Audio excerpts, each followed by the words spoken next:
ginagawa ko is nag-late night rides kami sa gabi or magko-coffee shop kami, maghahanap kami ng may alfresco dining. Nagkakaroon ako ng relief dahil sa environment. Lalo na yung pag nag-rides kami, yung lakas ng hangin, nagkakaroon ng peace yung utak ko. Pag kakapik po, napapakalma niya ako kapag ganun. Parang nawawala yung kung ano na yung naiisip ko kapag natitignan ko. Pampakalma na po yung parang part na po talaga ng buhay ang kape. Nakakain. Minsan po ice cream, chocolate. Nagbibigay saya po talaga yung matatamis. In my perception, nagkakaroon lang ng different coping mechanism ang isang tao. Kumbaga, kung ano lang sila comfortable, doon lang sila, kumbaga doon lang nawawala yung galit nila. For me, nawawala yung galit ko. Halimbawa, kung mag-gym ako, nabubuhos ko yung galit ko sa mga weights, binubuhat ko siya. O kaya, nagkakaroon ako ng different mindset na gusto ko lang mag-improve. Para kumbaga, imbis magalit ako ng todo, imbis halimbawa maging malala siya, lead to depression, gano'n. Ginagawa ko na lang na maging improvement na rin sa sarili. Magkakaiba tayo eh. Kumbaga meron siyang different, halimbawa sa personality magkakaroon siya ng difference. Halimbawa ako merong pagka-introvert, extrovert, pero depende sa situation. Preferable ko na situation o kumbaga mapapakalma sa akin is halimbawa nature, music, kumbaga yung makakapag sarili na tahimik lang. Halimbawa, meron ka namang extrovert na personality. Hindi mo siya, kumbaga hindi mo ma-enjoy yung tahimik. Kumbaga mas ma-enjoy mo yung maingay, party, clubbing, o kaya mag-iinom. And yeah, para sa akin, nagkakaroon lang siya ng difference kung paano natin i-handle yung galit or stress. Depende sa personality or coping mechanism ng isang tao. Iwas na lang po para iwas sa galit, sa ma-stress, para po hindi na yung galit mo mailabas mo siya.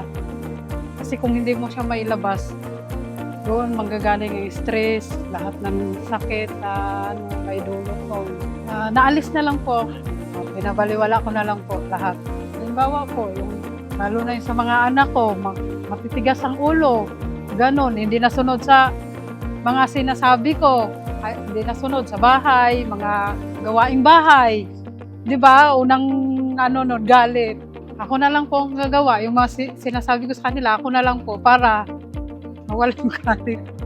Lalo na ako ngayon, high blood.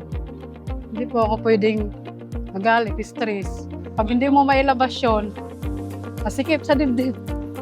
Tapos hindi mo makalimutan kasi nasa ulo mo yung maglibang-libang para magawaing bahay, yung ganon. Para hindi mo na maisip yung galit. Magdasal ka na lang. Huwag mo na intindihin kung ano yung sinasabi nila. Palampasin mo na lang. Yung hindi ko nagustuhan ng ugali. Isa yung may minamata ka, di ba? Bigyan ako ng mahabang pasensya. Yung na lang, yung basta pinapasa Diyos ko na lang, di ba? Bahala na si Lord sa kanya. Wala na mawawala kung papatulan. Kung papatulan mo, hahaba pa din siya. Kaya, iyan mo na lang sarili mo na huwag na patulan. Ang pagpapatawad, lalo na kung mabigat ang nagawa sa'yo, ay hindi madaling gawin. Ito ay proseso ng unti-unting pag-unawa at paghupa ng galit. Ipinapakita ng psychology na ang forgiveness ay mas nagiging posible sa pamamagitan ng emotional processing, empathy, at conscious decision na alisin ang sama ng loob. Pero ano kaya ang itinuturo ng Biblia tungkol sa mabisang gamot o solusyon para maalis ang galit? Yung galit, ang gamot dyan, pag-ibig. Pag natuto tayong umibig sa kaaway, mawala ang galit. Kasi pagka yung kaaway mo, marunong mo nang mahalin, sino pa ang hindi mo mamahalin? Lalo mong mamahalin tatay mo, nanay mo, kapatid mo, asawa mo, kaibigan mo. Kasi kaaway mo, alam mo nang mahalin . Basahin natin ang 5:44 ng Mateo.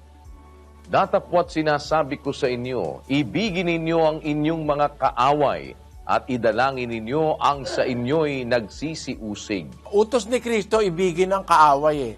Kaya inutos yun para matuto kang umibig, mawala ang galit mo. Kasi unang-una ang tao galit sa kanyang kaaway. Yung hindi niya kapareho ng gusto, hindi niya kapareho ng isip, hindi niya kapareho ng paniniwala, kaaway niya, ibig sabihin kakontra niya. Galit siya ron. Para mawala ang galit sa tao, ang gamot, yung antidote ng galit ay pag-ibig. Pag may pag-ibig ka kasi, hindi ka nagagalit. Yung mahal mo, hindi mo kinakagalitan yon. Hindi ka nagtatanim ng puot doon. Magalit ka man, sandali. Pag naintindihan, nawawala. Pero pagka laging may puot, ibig sabihin walang pag-ibig. Sabi ni Kristo, matuto tayong umibig pati sa kaaway.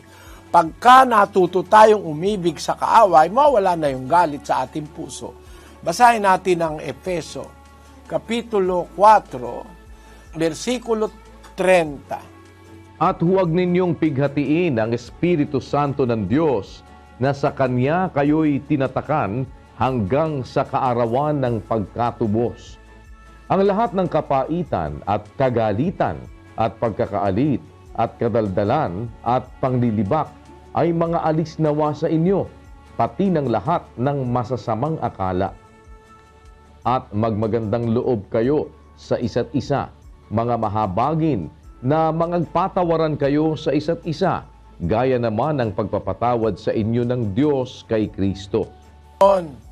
Para maalis yung mga yon, sabi ng Diyos, lahat ng kapaitan, kagalitan, pagkaalit, kadaldalan, panlilibak, maalis nawa sa inyo, pati ang masasamang akala, at maging mahabagin kayo, magmagandang loob kayo sa isa't isa, magpatawaran kayo. Ibig sabihin talagang mag-iibigan tayo, magiging magandang loob, maaalis ngayon yung mga galit, kapuotan, masamang akala, etc., etc.